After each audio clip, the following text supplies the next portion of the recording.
Robert Davidson తన bike drive చేస్తూ వెళ్తున్నాడు. చూస్తుండగానే ఆకాశంలో మబ్బులు మరింతగా పెరిగాయి. చీకటి కమ్ముకుంది.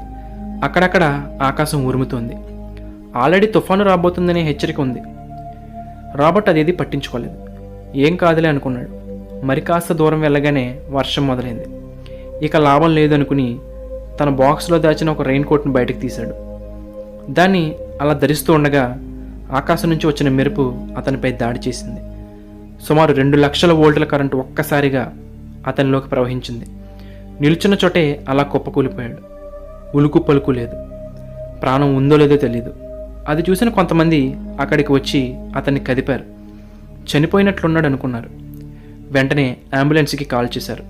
ఈ తుఫానుపై ముందుగానే అందరూ అలర్ట్గా ఉన్నారు కాబట్టి అంబులెన్స్కి కాల్ చేసిన కొన్ని నిమిషాలకే పారామెడికోలు ఘటనా స్థలానికి వచ్చారు. రాబర్ట్ని కదిపేందుకు చాలా